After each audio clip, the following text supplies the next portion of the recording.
ثم جعلناك على شريعة من الأمر فاتبعها ولا تتبع أهواء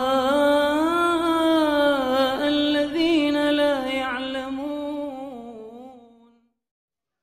بسم الله الرحمن الرحيم. الحمد لله رب العالمين.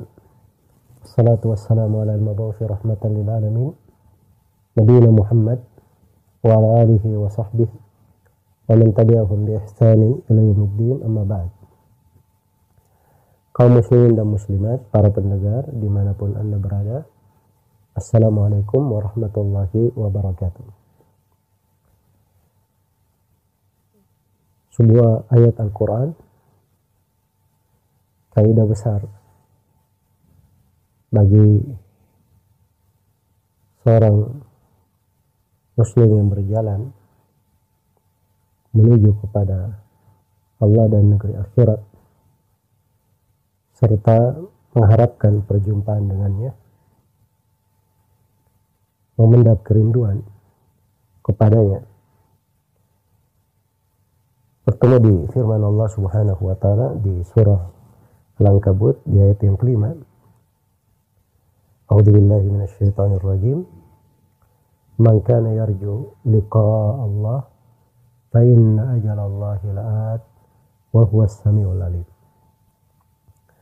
Barang siapa yang mengharapkan perjumpaan dengan Allah, sesungguhnya waktu berjumpa dengan Allah itu akan datang, dan dialah Allah yang maha mendengar lagi maha mengetahui. Ayat ini diterangkan oleh Al-Hafidh Al-Baghawi rahimahullahu ta'ala bahwa makna ayat anna man yakhsha Allah aw ya'maluhu falyasta'id lahu wal ya'mal lidzalikal yaum. Barang siapa yang takut kepada Allah atau dia mengharapkan Allah, maka hendaknya dia bersiap untuk itu dan beramal untuk hari perjumpaan itu. Beramal untuk hari perjumpaan tersebut. Karena itu mana man kana yarju liqa Allah, siapa yang berharap berjumpa dengan Allah, ditafsirkan oleh Ibnu Abbas dan Muqatil bin Hayyan, man kana yakhshal ba'ats wal hisab, siapa yang takut akan hari kebangkitan dan hari hisab. Jadi yarju di situ mengharap bermakna takut. Ar-raja bermakna al-khauf. Dan Sa'id bin Jubair rahimahullah mengatakan man kana yatma'u fi thawabillah, barang siapa yang sangat berambisi, sangat tamak untuk mendapatkan pahala Allah, untuk pahala Allah. Dan yang berputar di atas mana itu, siapa yang mengharap perjumpaan dengan Rabb-nya itu di akhirat, ya, dengan dia beramal amalan salih, dia mengharapkan pahala di sisi Allah, tamak mendapat pahala, atau dia takut terhadap hari itu sehingga dia bersiap beramal guna merasa aman di hari tersebut. Wa yut'imuna at-ta'ama 'ala hubbihi miskina wa yatima wa asira innama nut'imukum liwajhillah la nuridu minkum jazaa'an wala syukura inna nakhafu min rabbina yawman abusan qamtarira. Jadi mereka memberi makan, mereka berkata sungguhnya kami memberi makan karena Allah, kami tidak ingin disyukuri, dipuji, tapi kami melakukannya karena kami takut kepada hari yang dahsyat itu ketika berjumpa dengan Allah. Iya. Maka siapa yang mengharapkan perjumpaan dengan Allah, al-liqa. Jadi ayat mana liqa di dalam Al-Quran ada di berbagai tempat. Ada juga di surah Al-Kahfi. Faman kana yarju liqa'a rabbih falyamal amalan salihan wa la yusyrik bi ibadati rabbih ahada. Barang siapa yang mengharapkan perjumpaan dengan Rabb-nya, maka hendaknya dia beramal dengan amalan salih dan tidak berbuat kesyirikan di dalam beribadah kepada Allah.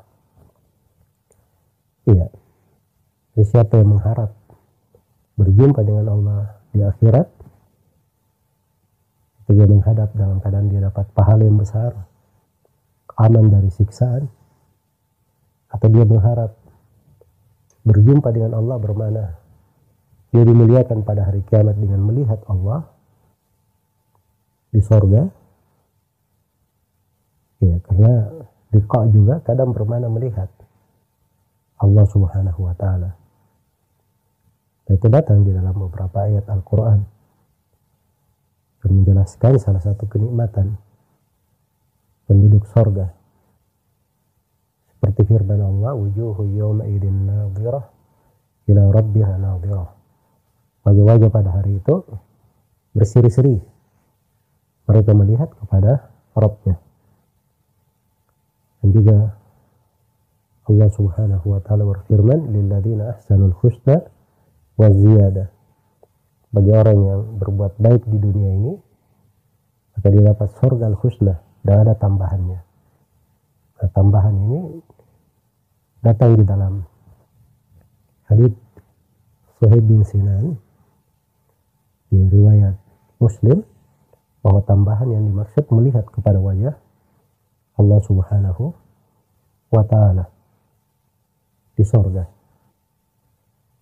Ya, itu sebuah ayat pasti di dalam surah Al-Ahzab. Liqa bermakna melihat dengan mata kepala. Itu firman Allah Subhanahu wa ta'ala, tahiyyatuhum yawma yalqawnahu salam.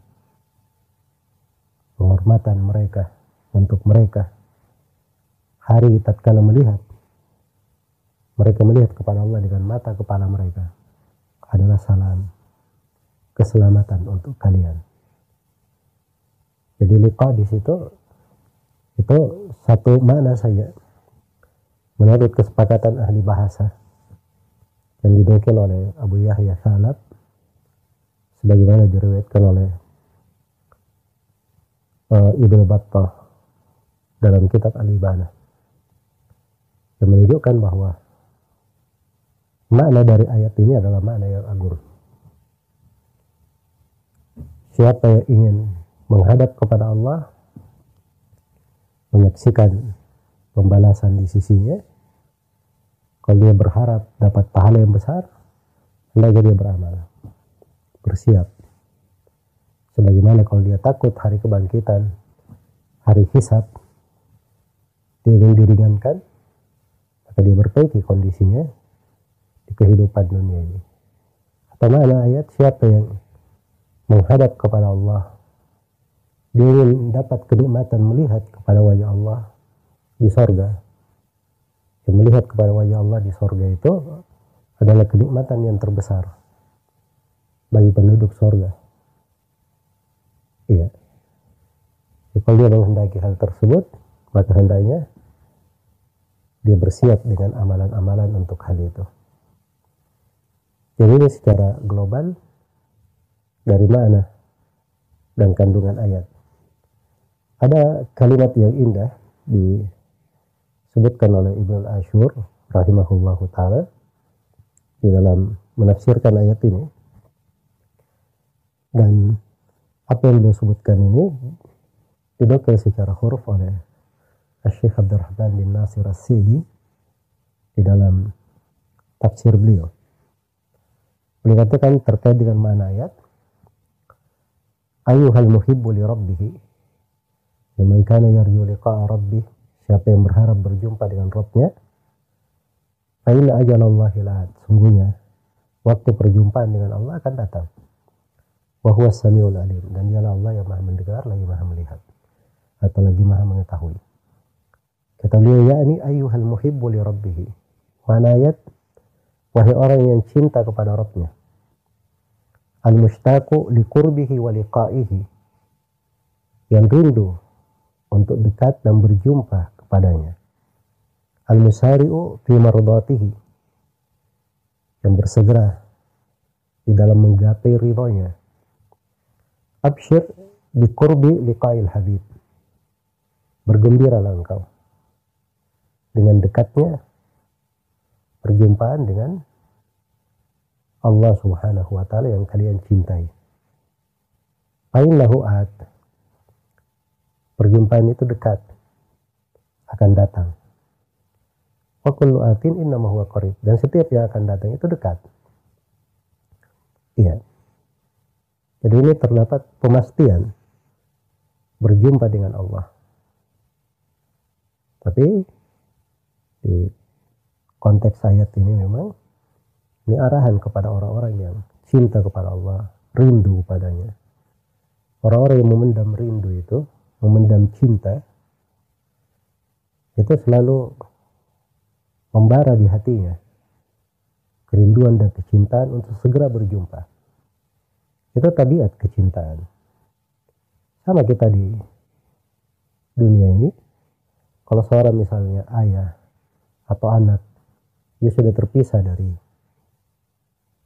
keluarganya selama bertahun-tahun, sangat dia cintai, maka dia berindu untuk menjumpainya. Dan kerinduan itu dia ingin segera berjumpa. Nah, itu tabiat pada seseorang pada hal kecintaan. Demikian pula cinta itu kalau benar di hati seorang hamba kepada Rabbnya, maka itu yang ternikmat dan terindah pada dirinya. Iya. Dunia itu tidak bisa dinilai dengan hal tersebut, tidak bisa dibandingkan dengan kecintaan kepada Allah. Kemudian kata beliau, fatazawwad li liqa'ihi wasir nahwahu. Ya, kalau kamu memang cinta, rindu, bersegera, bergembira berjumpa dengan Allah. Nah, dengan cara kamu bersiap, berbekal untuk berjumpa. Wasir nahwahu, dan berjalan menuju Allah. Itu bukti kecintaan dan kerinduan. Orang yang cinta itu kalau dia hanya sekedar duduk-duduk saja, bahkan dia berpaling, itu bukan tanda kecintaan.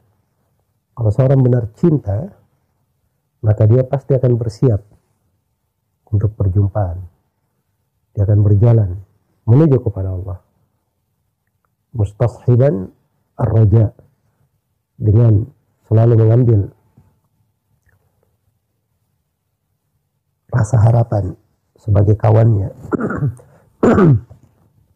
Mengambil rasa harapan untuk menemaninya. Mu'ammilan al-wusula ilaihi, dan selalu berangan-angan, selalu berharap segera sampai kepadanya. Walakin ma kullu man yaddai yu'ta bi da'wah. Tapi perlu diingat bahwa tidak setiap orang yang mengaku cinta, mengaku rindu, itu diberi dengan pengakuan dia, diberikan sesuai dengan pengakuannya. Wala kullu man tamanna yu'ta ma tamanna. Sebagaimana tidak setiap orang yang berharap sesuatu, berangan-angan sesuatu, dia dapatkan apa yang diangan-angankan. Iya, perlu diingat. Karena itu ditutup dengan dua nama agung di akhir ayat. Wa huwa as-sami'ul alim. Dialah Allah yang maha mendengar lagi maha melihat. Kata Ibnu Al-Ashur rahimahullah, Ta'inna Allah sami'un lil aswati alimun bin niyat. Sungguhnya Allah maha mendengar seluruh suara dan maha mengetahui segala niat. Faman kana sadiqan fi dzalika anallahu ma yarju. Siapa yang jujur dalam hal itu, dia jujur misalnya ingin berjumpa dengan Allah dengan beramal saleh, meninggalkan kesyirikan, melakukan sebab-sebab di dalam hal tersebut, maka Allah akan berikan kepadanya apa yang diharapkan. Faman kana kadiban lam tanfa'hu da'wah. Kalau dia dusta, pengakuan dia cinta rindu itu tidak akan bermanfaat. Wa huwal alimu biman yasluhu li hubbihi wa man la yasluh. Dan dialah Allah yang maha mengetahui siapa yang cocok untuk cinta kepadanya dan siapa yang tidak cocok, siapa yang layak dikatakan cinta kepada Allah dan siapa yang tidak layak. Itulah kaidah seorang yang jujur di dalam kecintaannya kepada Allah, rindu kepadanya. Hari-hari kehidupannya isinya adalah itu. Karena itu goresan-goresan takdir di hari kehidupan, apakah berupa kelapangan atau kesusahan, dalam masa afiat atau dalam masa ujian, di tengah sehat ataupun di kondisi wabah, di kondisi apapun, bagi seorang mukmin dan mukminah itu tidak bermasalah baginya, karena dia berjalan arahannya jelas, ada kerinduan dan kecintaan yang dia pendam, dan dia memang harus berbekal untuk berjumpa dengan Allah. Di waktu susah dia bersabar, itu bekalnya untuk mendapat pahala di sisi Allah. Di waktu lapang dia bersyukur, dan itu adalah pundi-pundinya yang akan dia bawa menghadap kepada Allah Subhanahu wa Ta'ala. Maka hari-hari kehidupan ini hendaknya disambut dengan selalu mengharapkan Allah Subhanahu wa Ta'ala. Demikian pula kita insyaallah ta'ala dalam waktu dekat ini kita akan menyambut datangnya bulan Ramadan. Maka hal tersebut hendaknya menjadi salah satu sarana kita untuk lebih mendekatkan diri kepada Allah. Kita berbahagia berjumpa dengannya, berbahagia masuk di dalamnya, bersyukur kepada Allah terhadap karunia dan nikmatnya. Tapi ingat kaidah di akhir ayat, wa huwas samiul alim, Allah maha mendengar lagi maha mengetahui. Perbaiki ucapan, jangan berkeluh kesah, berucap hal-hal yang tidak diridhoi oleh Allah. Perbaiki dari ucapan dengan banyak berzikir, membaca Al-Quran, bersyukur terhadap karunia dan nikmat Allah di segala keadaan. Nabi sallallahu alaihi wasallam kalau di waktu kena ujian pun beliau mengajarkan untuk membaca doa atau membaca zikir, alhamdulillahi ala kulli hal. Segala puji hanya untuk Allah di segala keadaan. Allah dipuji di segala kondisi dan keadaan. Iya. Sebagaimana dia dipuji di kondisi lapang, di kondisi afiat, dia juga yang dipuji di kondisi sempit, di kondisi sedang mendapatkan ujian dan cobaan. Maka persiapan berjumpa dengannya itu bukan sekedar dengan kata-kata, bukan suatu pengakuan saya, tetapi dia harus membuktikannya dengan amalan salih, dengan keikhlasan kepada Allah, dengan tauhid, dengan cinta, dengan mengikuti jalan Rasulullah SAW, beramal dengan syariat, keimanan kepada takdir Allah Subhanahu wa Ta'ala, dan dia melaksanakan segala ketaatan, meninggalkan segala yang dilarang oleh Allah, sehingga dia terlihat orang yang betul-betul berjalan segera menuju kepada Allah, orang yang jujur di dalam kerinduan dan kecintaannya. Semoga Allah Subhanahu wa Ta'ala memudahkan kita semua di dalam kehidupan ini berjalan menujunya, menuju ridhonya dengan hal yang dicintai dan diridhoinya dengan segala kemudahan. Dan semoga Allah Subhanahu wa Ta'ala memuliakan kita semua dengan bulan Ramadan dan menjadikan bulan Ramadan yang akan datang sebagai hal-hal yang mengangkat derajat kita semakin menambah ketaatan kita kepada Allah, menggugurkan dosa-dosa dan kesalahan kita, mengampuni kita, dan mengangkat segala musibah yang menimpa kita dan menjauhkan kita dari masalah besar di tengah wabah yang telah merenggut banyak nyawa manusia di hari-hari ini. Semoga Allah Subhanahu wa taala memberi taufik, hidayah, afiat, kesehatan kepada semuanya. Wallahu taala alam. Wassallallahu ala nabiyina Muhammad. Walhamdulillahirabbil alamin.